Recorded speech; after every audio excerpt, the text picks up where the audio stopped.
Today's keynote address is titled A Turning Point, Two Futures, One Opportunity. And I can't think of a better person to deliver that keynote than Jim Bonham, the ESOP Association's president and CEO.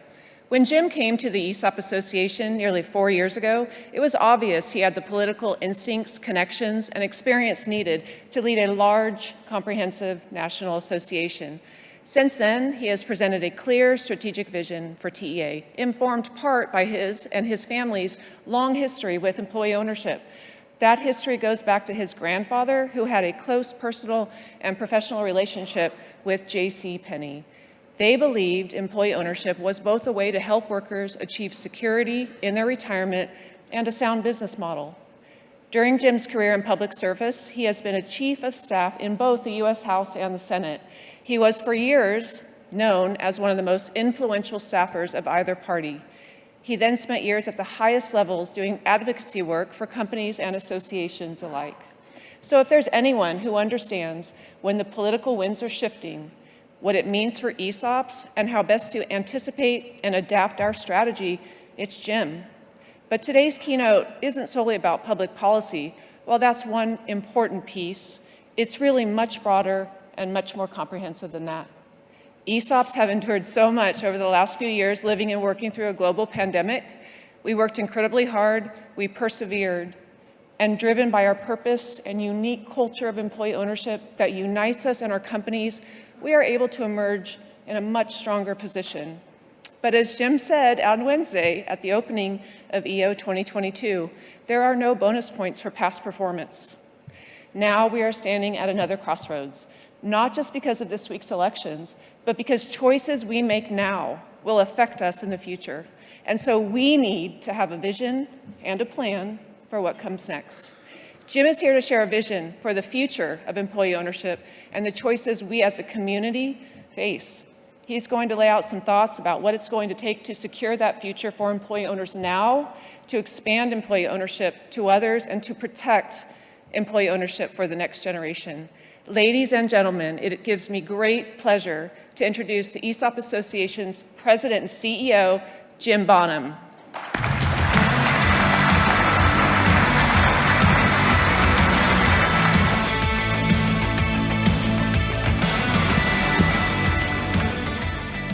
Thank you, Karen, for your introduction. You know, one of the best parts of doing this job is the opportunity to work with and get to know the hundreds of volunteer leaders from across the nation who serve the association.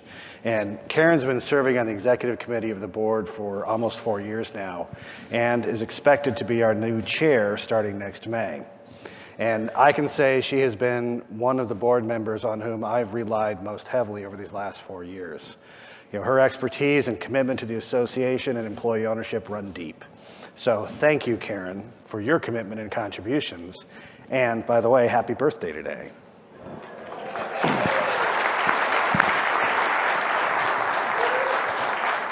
You know, there are words that we use all the time, and we give them little thought. You know, they're common, and we understand them. But often they have different meanings depending upon how and when they're used. You know, nouns can be verbs and verbs can be adjectives. All of us here today are part of an association. And when I say association, I think everyone in this room has an idea of what I'm talking about. But every once in a while, it's worth our time to consider what our association is all about.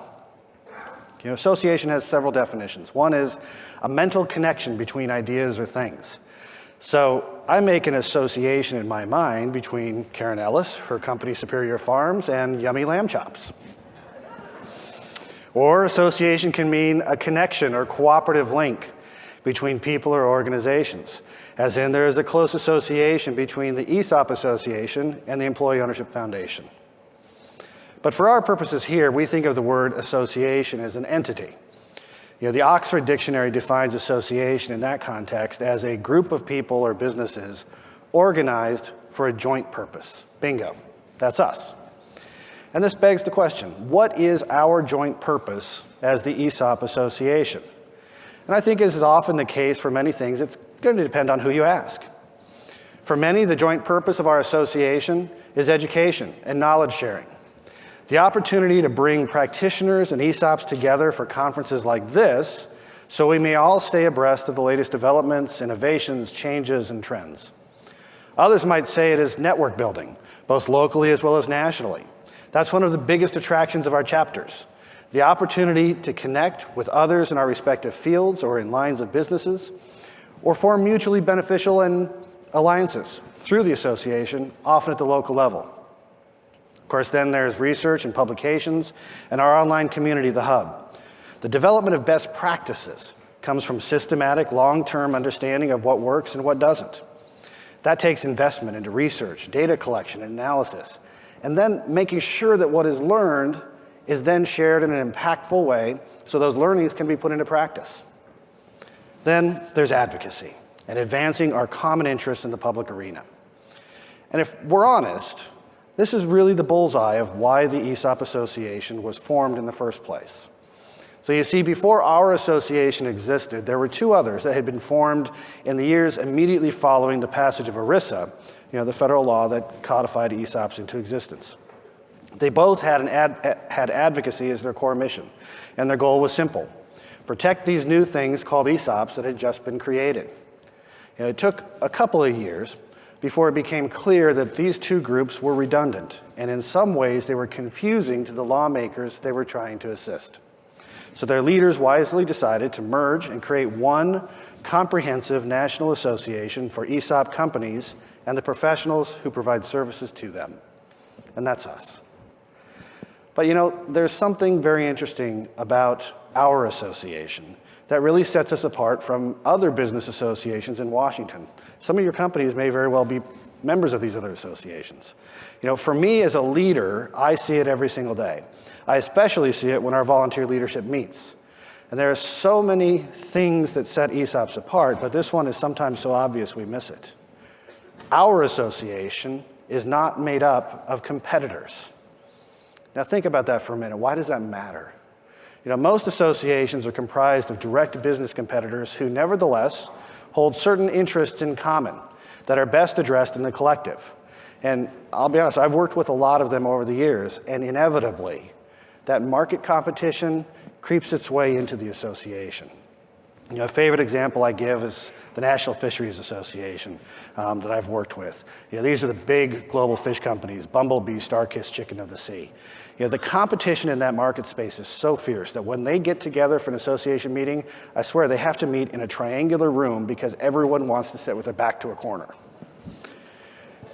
They nevertheless needed the association to do the work that they didn't want associated with their individual brands. But every one of those companies would gladly use the association to their advantage if they thought they could get away with it. Now that's an extreme example, but we don't have any of that. When our association gets together, it's more like the first day of school. Everybody talks about what they did during summer vacation.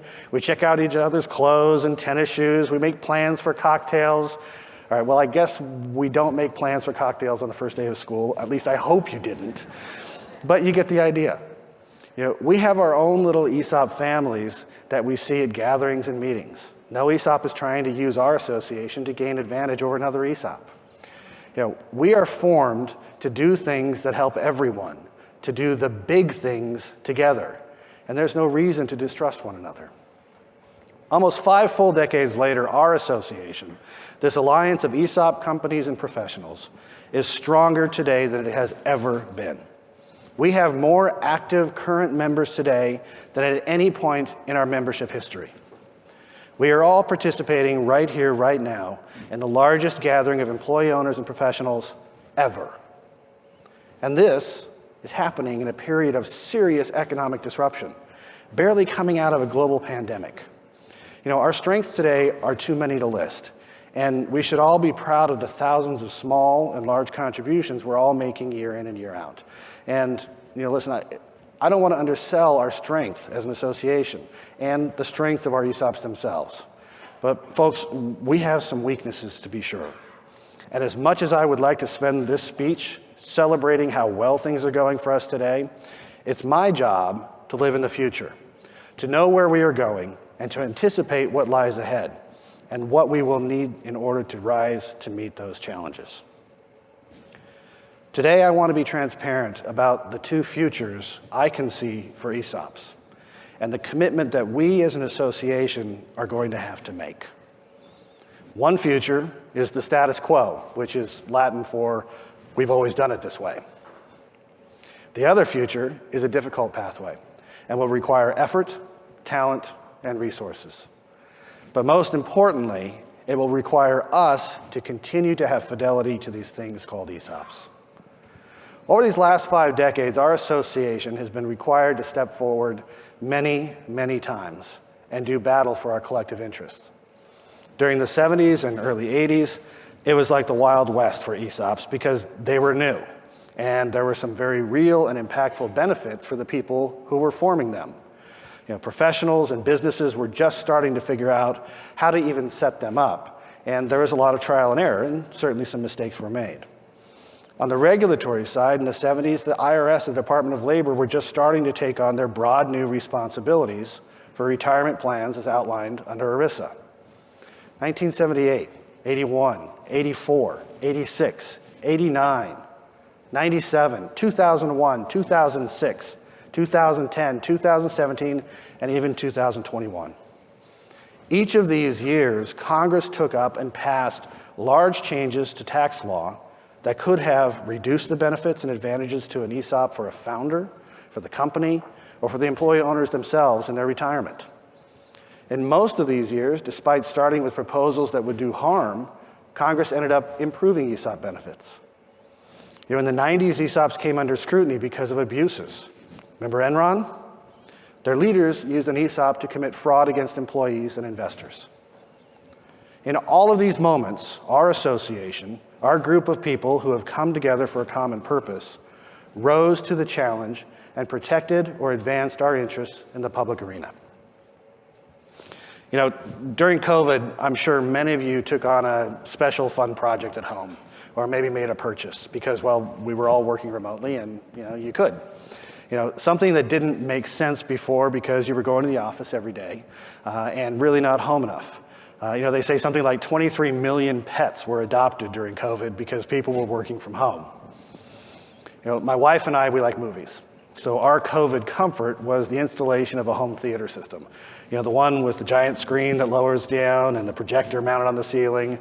I got the Dolby Atmos surround sound with not one but 2 subwoofers that vibrate the whole couch. It's pretty awesome. Well, we ended up binge watching the entire Game of Thrones series on that sucker. And first, let me tell you, don't do that. It's really not good for your mental health. But as most of you probably know, in the storyline, there's this fictional kingdom made up of 7 realms, and the northernmost realm is simply known as the North. Very creative.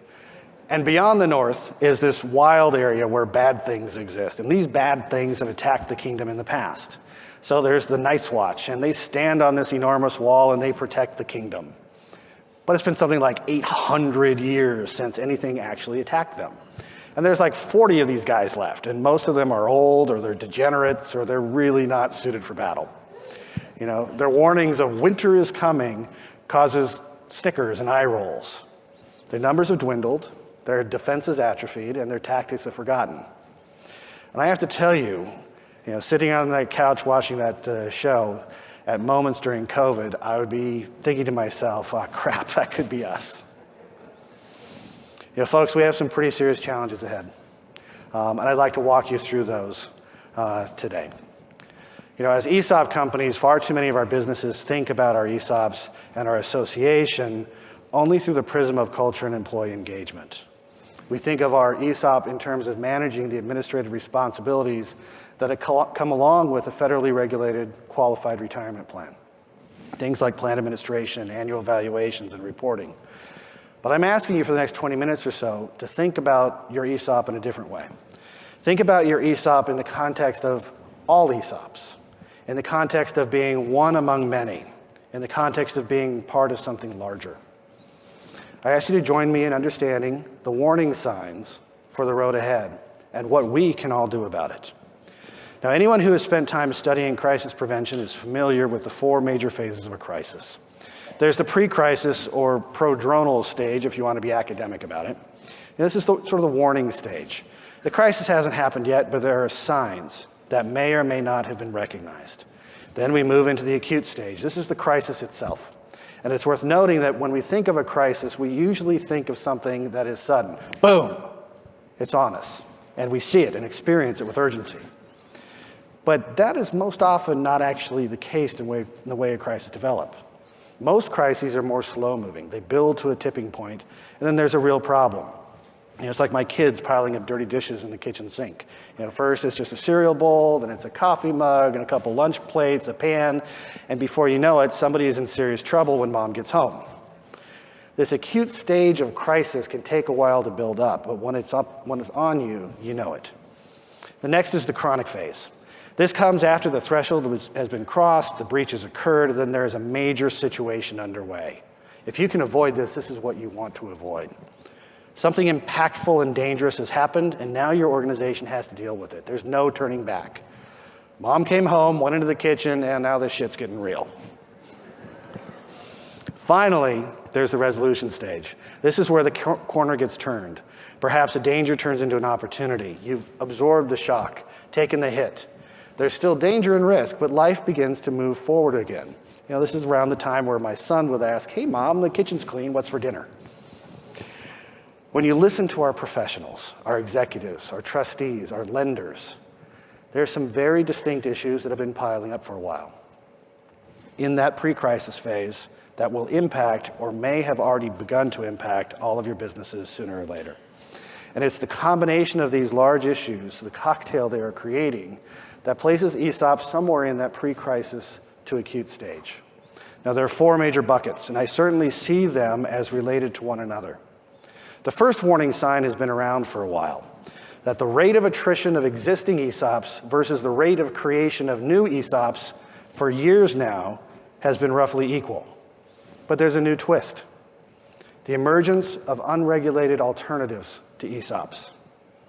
The second warning sign relates to the aging of our employee owners and our companies, repurchase obligations, and the coming waves of baby boomers retiring from our businesses.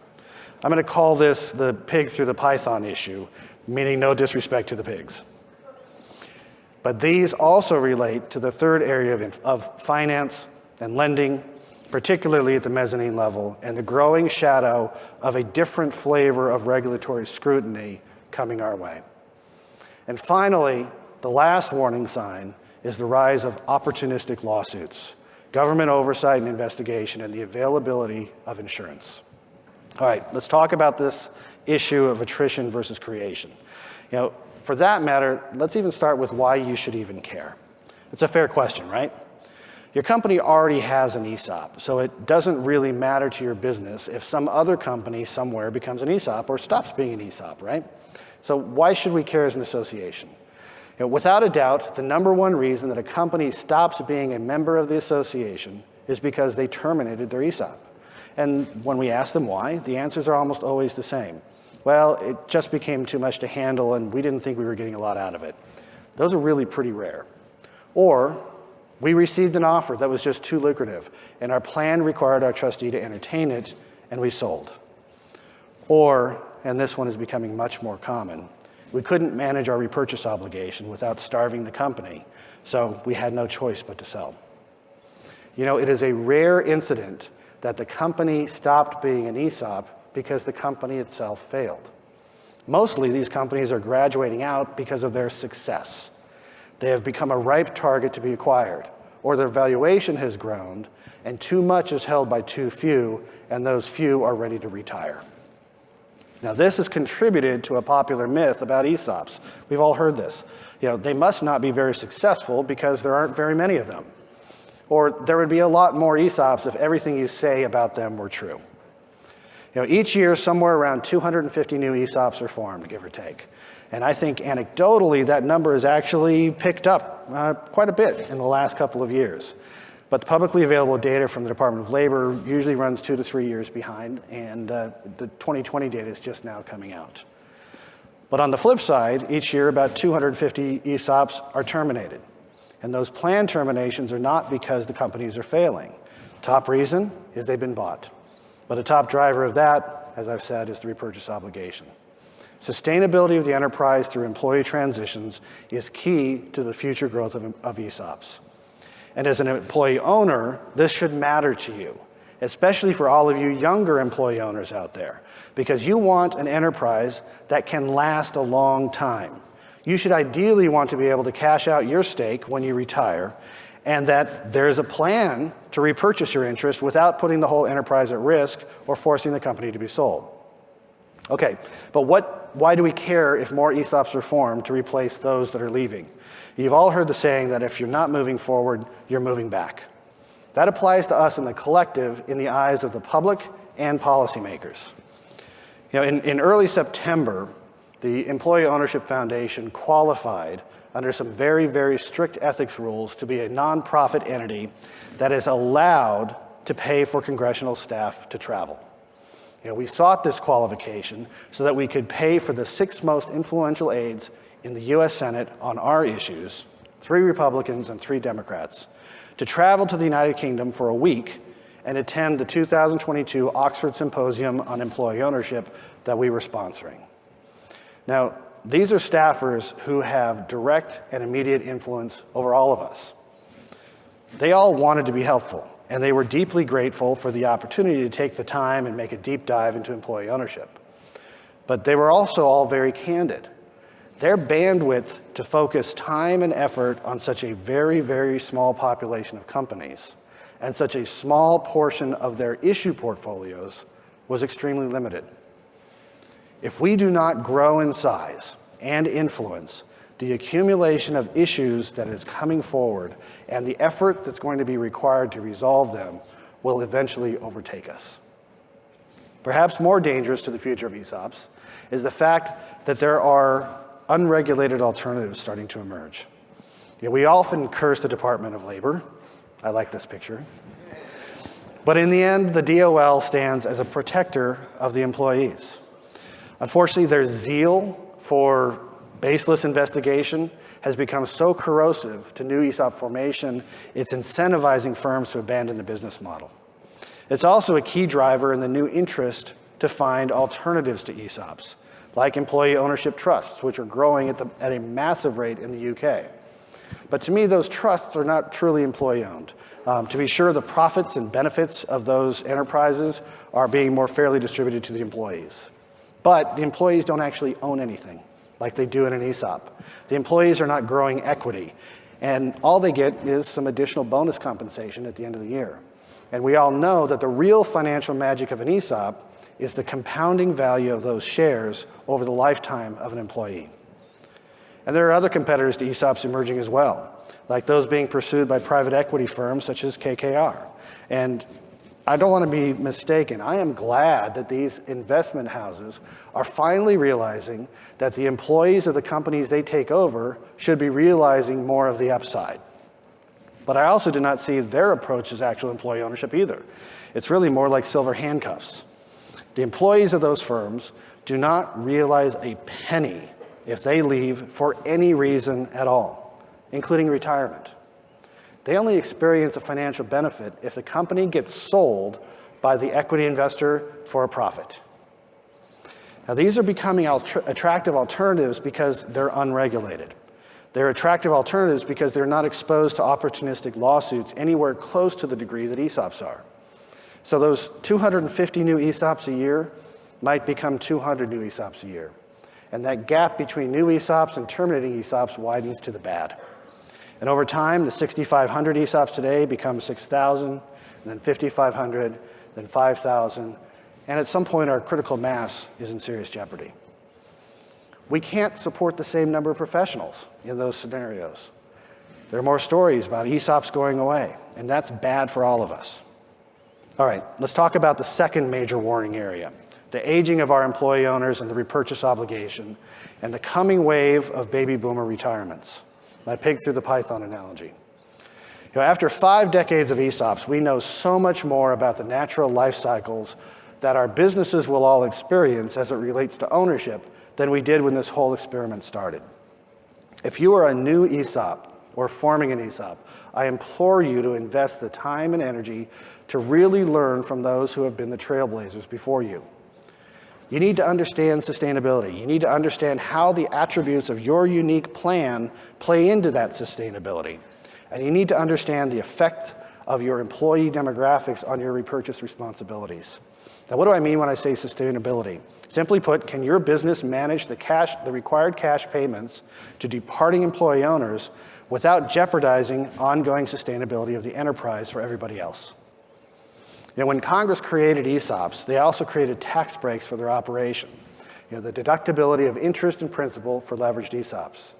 In shorthand, we like to think about, and we often sell these tax breaks as incentives designed to promote employee ownership. But in reality, those tax breaks were designed to allow an ESOP to both pay off the purchase of the business from the founder, but also to fund the repurchase of employee shares down the road. To oversimplify it, you're supposed to be putting that money in the bank to fulfill your repurchase obligation in the future. But like most Americans, we've not been as disciplined about putting those resources aside for retirements or departures. The demographics of employee ownership are compounding the issue. The average age of employee owners at ESOPs, especially what we call mature ESOPs, is skewing older than the general population. And it makes sense if you think about it, since the turnover rate at employee-owned businesses is substantially lower than at non-employee-owned firms. This is particularly true when employees gain in seniority and are vested, and it creates a bubble of older, more close to retirement senior employees who hold significant stakes in the business. It is no longer uncommon for employee owners to receive high six-figure or even seven-figure distributions upon their retirement, and that is so awesome. In fact, I asked Doug Cruz at Rutgers University to run some numbers for me from the Department of Labor reports. And he told me that each year, ESOPs are now distributing more than $125 billion to employees annually. And those numbers keep going up. But we have a demographic issue because of the baby boomers who are all reaching or perhaps are even just past normal retirement age. And those boomers hold a disproportionate amount of the value in our current universe of existing ESOPs. This is not just an individual company issue. This is a systemic issue. These employee owners have a right to retire, and when they do, they have a right to be paid. Now, imagine in a different context a private family-owned business where the key family members were all scheduled to retire in the next 10 years, and each wants to sell their interest in the family business back to the Treasury and cash out. They're going to go buy their sailboat. Now, even though there's a younger generation behind them to run the business, collectively, they all own such a large portion of the value in the family company that if the business were forced to buy out all of those members at once, it would be crippling for ongoing operations. It would likely force the sale of that business. And that's one of the reasons why family businesses really manage that obligation very, very carefully. As a community of employee-owned businesses, we can look down the road over the next 10 years. We can see there's a significant bulge of retirees on the horizon that will drain significant cash out of our existing ESOP businesses. This will either require our ESOPs to have planned and prepared well by stockpiling resources, or it will require debt or cash infusions to fund operations while the retirement benefit is paid out. Fortunately, for far too many ESOPs, it will simply mean selling the company to pay out the shares. The business will still exist, but it won't be owned by the employees anymore. They'll get their payment, but they'll just be employees. Okay, let's look at this third warning sign, the area of finance and lending, especially at the mezzanine level, the cost of capital, and the gathering clouds of regulatory scrutiny about the way we are financing our ESOP transactions. As we look at new ESOP formation, there's a common pattern. We're very familiar with it. It starts with a business owner who wants to exit the business. Maybe it's retirement, maybe it's a change of focus, or it could be a whole host of reasons, but they want out and will sell to either an outside party or, if they're willing, to their employees through an ESOP. But putting together a financing deal for a 100% ESOP transaction is extremely difficult. And I can guarantee will almost always require some form of seller finance. Now, this is a disqualifier for the vast majority of business sales. If an owner wants to sell their business, most often they just want out. They want their payment, they want it clean, and they want to move on. So finding ways to provide 100% financing for ESOP transactions is critical for the silver tsunami of business transactions coming our way. Now, those on our executive teams certainly understand the concept of the capital stack, but the rest of you may not be as familiar. In a typical business transaction, it looks something like this. The senior debt is like your primary mortgage, and it's pretty straightforward. There are lots of excellent lenders in this space, and a good transaction can find senior debt financing. There are terrific lenders in this room. Then there's the mezzanine debt, which is subordinate to the senior debt and therefore higher risk. This debt costs more and may take on the form of some kind of equity or synthetic equity. And then there are equity investors. They give cash to a deal in exchange for minority shares in the company and a guaranteed rate of return over a specified period of time. So when employees are buying a business, but the employees are not contributing any cash, somebody, in almost every circumstance, it's the founder, is carrying a note for that last part of the deal to go through. And this is where we get into the use of warrants and synthetic equity in order to provide the return on investment that these investors are requiring. And now, let me be clear, this type of financing is not just limited to new ESOP formation. It's also being used for releveraging and cash infusions and to help manage the repurchase obligation. And this is where warning lights start blinking. The cost and structure of that debt is drawing the attention of federal regulators. There is, without a doubt in my mind, a storm cloud of oversight and investigation gathering on the horizon. All right, have I scared you all to death enough yet? I hope not. It's not my purpose here to be Dr. Doom. But just like in your businesses, it is my job to be sober about our challenges and not to view the world through rose-colored glasses. All right, let's get to that fourth bucket, investigations, lawsuits, and the availability of insurance. And then we'll start talking about what we're going to do to secure the right future for ourselves. Starting around 2010, the Department of Labor launched a special enforcement action, here they are again, specifically targeting ESOPs. Since that time, more than 1 in 3 ESOPs have been audited by our regulator. Think about that. Imagine if 1 of every 3 businesses were audited by the IRS. Yikes. Congress finally started pushing back, and the DOL told them, okay, we're easing off and we're not opening many new ESOP investigations. But the reality is they really didn't ease off. What they did instead was they started to open investigations into service providers rather than individual companies. So they would send what I call a love letter to one of our professional firms that may represent 30, 40, 50 ESOPs, but report to their friends in Congress that, well, they only opened 1 new investigation. They're sneaky little boogers. So the oversight and investigations from DOL really haven't waned, in my view. I've sat across the table from Tim Hauser, who leads EBSA, when he has said there is growing concern about terms of finance and the use of synthetic equity and warrants. But beyond this ever-present scrutiny from DOL, our ESOPs are now finding themselves facing garbage lawsuits from law firms that are just looking for settlement paydays. Now, if you haven't seen one of these yet, I'm sad to report that you're likely to in the future. Here's how it works. Your company makes a transaction. Maybe you go from 50 to 75% ownership. Maybe it goes to 100%. And you have a celebration that makes the local press. Big celebration, wonderful, yay. One of these law firms sees that and takes note. And they start running ads locally, maybe on the internet or social media. And they look something like this. Are you an employee recently left the Acme ESOP company? Join your fellow employee owners to get back what you deserve. We've represented other ESOP employees who have been cheated by their company out of their retirement savings that they are owed. And sooner or later, they get somebody to take the bait and sign up. And then they have standing to allege that the trustee overpaid for that transaction and they filed a lawsuit. These guys are trolling for settlements. Now, ESOPs are a qualified retirement plan, so they make the claim that one person can sue on behalf of the entire plan and all of its beneficiaries. And that's what makes it attractive for these trolling law firms to take the cases on, those giant settlements.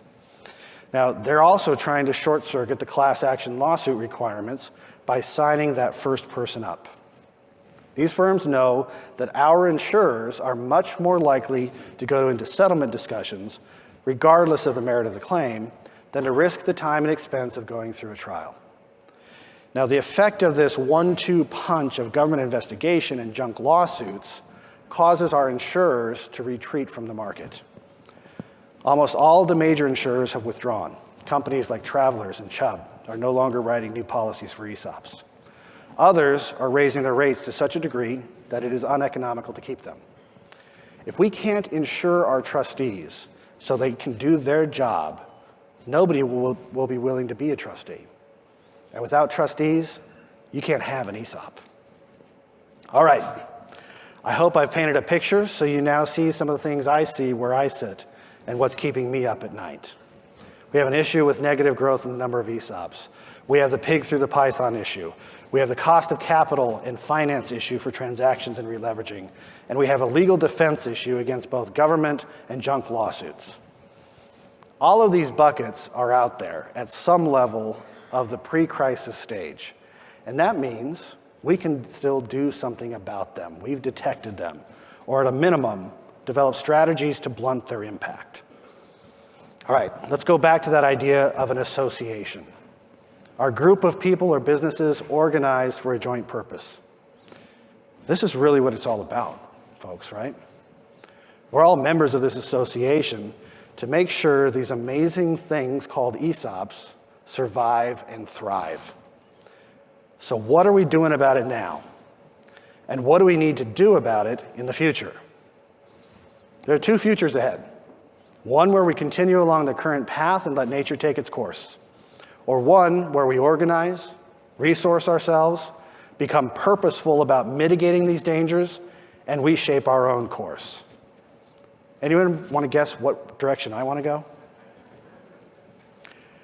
Listen, over the last 4 years, your association has been preparing.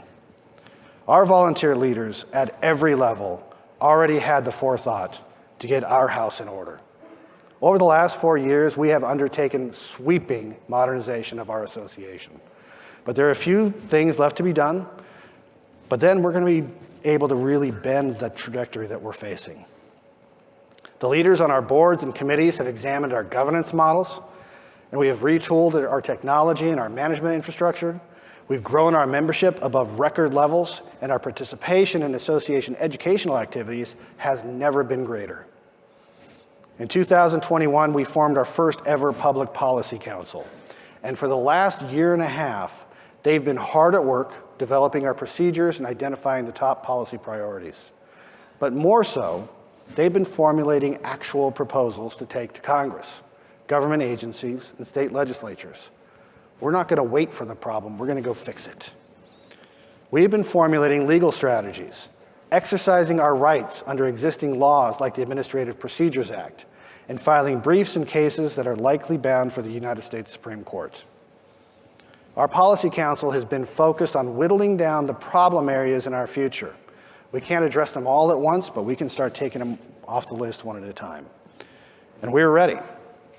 Earlier this week, as you might have heard, America held an election, the outcome of which is still slightly in question as the final votes are being tallied. But I'll be candid. I am not surprised at all about the results. In fact, it turned out almost exactly as our analysis predicted it would.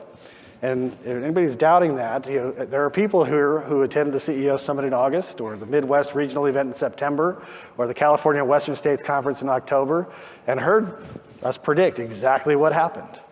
We're ready. We know what we're doing. And when this new Congress convenes in January, we'll be right there on opening day, ready with our ideas. But many of these dangers that I've outlined are not entirely public policy issues. They are issues that we need to address on our own. For example, there is little standardization in ESOP formation. We like to frame it as flexibility. An ESOP is a very flexible thing and can be shaped to meet the needs of each particular transaction. That's pretty cool, right? But does every transaction really need to be bespoke? Probably not. In fact, there's more likely some great benefit to standardization that we know has been tested already by the regulators. This is an example where our professional advisory committees can use their talents to settle on and describe the major elements of a deal. Almost every home sale in our country starts with a standard form to put a house under contract. You know who that form is provided by? The National Realtors Association. And then on the other end, when you go to the settlement table, everyone's provided with the same document. It's called the ALTA 1 document. You know what ALTA stands for? The American Land Title Association. These are associations who saw problems in their future, and they took the time, spent the resources to create standardization that helped everyone. They lifted all their boats. These are just a couple examples of what we can do together, but it requires us, in this context of an association, to elevate our thinking to the collective, to not just think about our individual companies, but to understand that we all have a role to play if we want to protect and perpetuate these really amazing things called ESOPs. All right, so what can each of you do? What role are you going to play in this effort? And if you don't want to do it for the collective, for God's sake, do it in your own self-interest. Let's start with EOWN, our new Employee Ownership Action Network.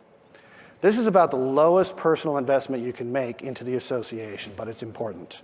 It costs you nothing but registering and staying informed. This grassroots program is the way we communicate timely developments and major initiatives to our individual members across the country. You'll get a few short newsletters every year, you're informed, and every once in a while, we're going to ask you to send an email or make a call to the offices of your own elected officials. That's it. You'll need to spend less time on this every year than you spend tying your shoelaces. But the power of our numbers make this an incredibly powerful tool if you do your part.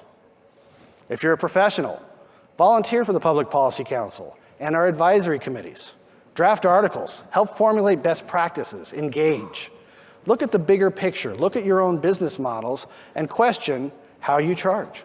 Are there things that could be standardized? What would happen if the volume of transactions grew substantially? And how can I help make that happen? You know, next May, all of you come to Washington. Participate in our National Advocacy Day the day before the national conference. And by all means, attend the national conference and attend sessions and learn and network and gain all the benefits that come from a national conference like this one. But in DC, our national conference also serves a bigger purpose for everyone. When you attend the Advocacy Academy and learn, you can go to Capitol Hill, visit your lawmakers, and we make it easy. We set it all up for you. We'll teach you, we'll practice with you, and I can guarantee participating in our democracy this way, on your own behalf, will be one of the most rewarding experiences you will ever have as an American citizen. Now, if you're a CEO or a CFO, or even the leader of your company's ESOP committee, go back to your company and ask that your employee owners be allowed to make a payroll contribution to the ESOP PAC. We have companies doing this right now. And those employee owners, candidly, are carrying all of you. Our board members are leading by example. Ali Jamshidi helped put this in place at CTL Engineering last year. And he'll tell you it was really one of the easiest things for him to do. And their employees were not just accepting, but they were actually eager to put their own dollars to work in order to protect their ESOP. And it doesn't take much, $1 a paycheck. At Just CTL, they told their employees, if you give $1 a paycheck, the company will match it. Ali just handed us a check worth more than $5,000 last month. Derek Vick at Freedom Industries in North Carolina, he did the same thing. And his employees are going to give more than $5,000 based just upon the people who have signed up in this first month. If every corporate member of the ESOP Association put in place a payroll deduction like Ali and Derek did, we would raise over $10 million every year to fund legal defense, to fund advocacy, to fund public communications, to draft legislation, to draft amendments. Those kinds of resources change that trajectory. People, our power as an association lies within our numbers. It lies within the millions of employee owners that populate our businesses. For most employee owners, when you retire, your ESOP will be one of your 3 largest assets: your home, your savings, including your 401k, and your ESOP. Often, your ESOP may be the biggest asset you have. maybe even worth more than the equity in your home. And I ask you, what are you willing to do to protect that asset? If you're willing to start now, on every table in this room is a card with a QR code to sign up for EON. Take out your phone, scan the code, sign up. If you're willing, on the screen is a QR code for the ESOP PAC.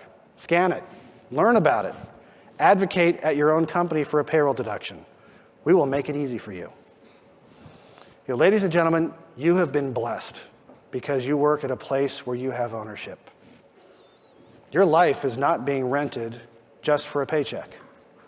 Every day, your contribution to your companies is worth more to you and your family than just the wages you receive. Your ownership compounds. Your ownership grows. But it's in your hands to protect it. Folks, I've outlined 4 big warning signs that are out there. We're all aware of them. And when you think of them in the collective, when you think of them as a community, there's no choice but to start tackling these issues while we can. There are 2 paths. Which path are we all going to go down is going to depend upon the resources we're able to commit. And I'm asking you all to commit. I'm asking you to do your part. Let's do this together. We can decide the path we go down, but it's going to be in your hands. Thank you all for what you do. Thank you for being part of this association. Thank you for coming here to Las Vegas and contributing to the association. Thanks.